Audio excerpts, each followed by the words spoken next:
Hi, I'm Nicholas O'Sullivan and this is eSafety, protecting the younger generation. Today I'm here to speak with you about eSafety. So eSafety simply means staying safe online during online activities, but ultimately it's about helping kids and people have a safe and enjoyable experience online. So why am I discussing eSafety today? Well, many will come in contact with carers of children or be involved in a child's life in some way, whether it be through family or friends, and in being an ICT professional, we may from time to time be asked to offer up suggestions for staying safe online. I personally have been involved in working with children as an ICT technician within a school and as a kids worker within a church. I also provide pro bono support to community organizations. And in recent years, I've been asked to provide evidence relating to an investigation to the relevant policing authority. So this is why I feel this issue is important, and sadly, cyberbullying makes headlines all too frequently, with there being at least 2 cases in the last 12 months that I'm aware of children that have been unable to survive the bullying that they have experienced. So to follow in this presentation, I'll be sharing with you what is eSafety, the big issues, steps to creating a safer online experience, and where do you report cyberbullying, and then I'll provide a brief summary of this presentation. So, what is eSafety? eSafety is a term which government and other agencies, both public and private, use to describe the ways in which young people use electronic media, such as mobiles and telephones and tablets. eSafety efforts in education is generally supported by a statutory office and is designated in legislation. In Australia, it is the Office of the eSafety Commissioner. So in general, eSafety within Australia is a world-first reporting scheme that deals with serious cyberbullying that affects Australian children. eSafety does not entail cybercrime, as this usually only affects adults, and I'll discuss the service which adults use, later in this presentation. So from research online, there are several nations that already have a program in place to tackle eSafety. So it is quite a concern for most nations, with many having already implemented the relevant policies and operational frameworks. So I've already touched on why eSafety is so important, but here are some stats to put things into perspective. So to what extent are you concerned by cyberbullying? Of all the respondents, 37% are very concerned, and from this group, 45% of those are females and show concern. And we can see not at all concerned is only 30%. So a large proportion of the population, at least in this study, which was a study of about 500 people, are quite concerned, and it was for age groups between 13 and 25. For the second survey, we have a person close to you who has been a victim of cyberbullying. And what kind of cyberbullying have you or the person close to you experienced?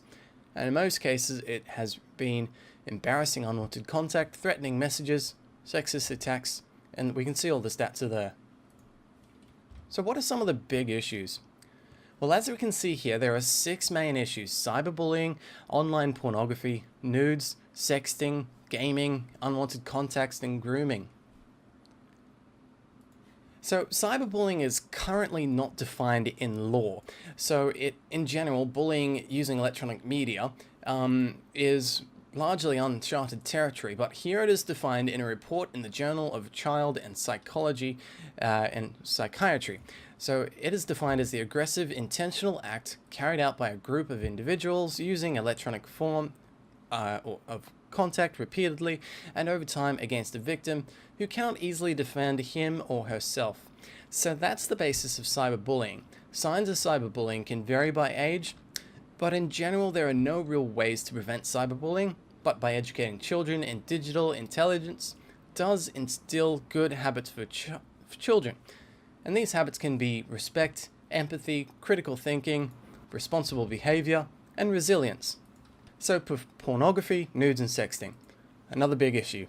So young people may stumble across pornographic content and find it distressing, while older kids may be curious and seek out explicit content.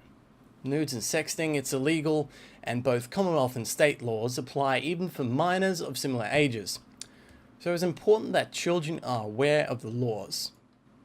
In general, though, appropriate responses to such issues of eSafety, including setting house rules, staying engaged with the child, and using available technology such as Wi-Fi, scheduling, and other parental control measures. So time online varies greatly depending upon the age of the child. Often factors like maturity, kind of content, and learning needs to be considered, and gaming it can be fun and even assist with the child's coordination and multitasking. Protecting children here can involve setting house rules with children, accessing and playing in an open area of the house, staying engaged with the child, using controls available such as Wi-Fi scheduling and parental controls.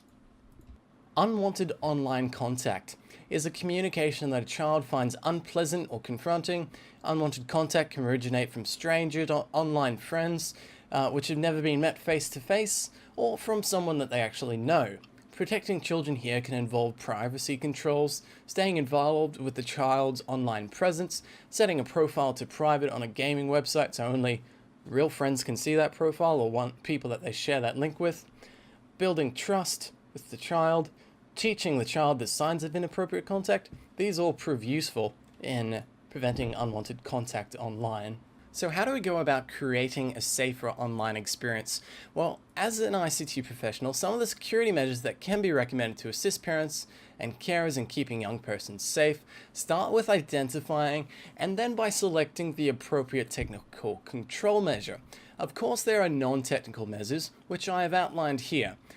For instance, that parents and children should do, like having a conversation with one another and developing a strong sense of trust. So there is firstly the non-technical methods, which prove vitally important in instilling good online cyber sense in children. Measures that can be implemented that are more technical include Wi-Fi scheduling, domain name service filtering, parental controls, software filtering such as NetNanny, and service provider level filtering with a provider that provides filtering as a service. For further information relating to some of the technical solutions to this, please refer to the handouts that you have been handed today. So creating a safer online experience through DNS filtering. So here is the practical. So if we search for something here in Google, we can see that safe search is on, and this has been implemented through DNS filtering.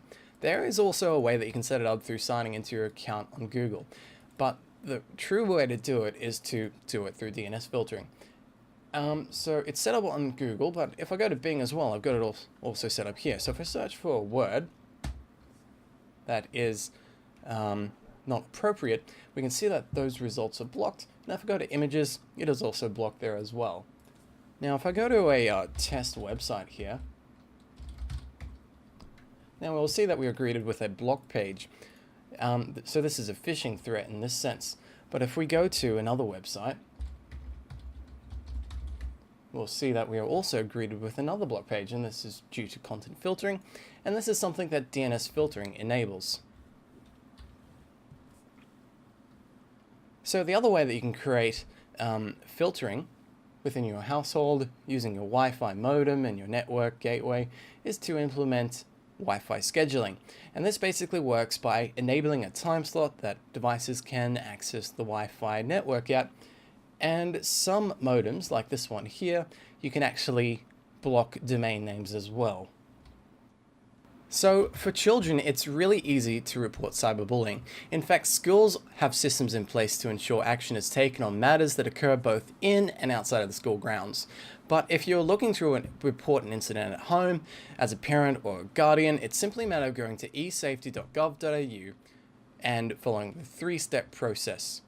The process for adults I've listed on the handout that you have received today. So in conclusion, in most nations, there is a clear eSafety process in place that's administered by a statutory body or other relevant authority. And as an ICT professional, we should be aware of the big issues relating to eSafety and some of the control measures available. There are many different ways to create a safer online experience: parental controls, software filtering, DNS filtering, and many others, which I've not mentioned today. There are countless solutions. So what are some of the questions that you might have? Well, if someone comes to you with a concern, what do you do with that information and what systems exist for adults? So for children, you can go to eSafety.gov.au, where there is a really simple process in place, which involves a 3-step process, which includes reporting to the social media company, collecting evidence, and finally making the report. For adults, it's a little more involved, but the Australian Cybercrime Online Reporting Network, ACORN, is the place to find information of relevance on reporting incidents. In relation to streaming services online and the controls which they have, so services such as Netflix and Spotify under your account settings have parental control available that enable a kid's profile or similar to be enabled, often requiring passcodes to get around restrictions and access content that has not been enabled. So I've heard it's really hard to restrict access using cellular connections on iOS. Is this true?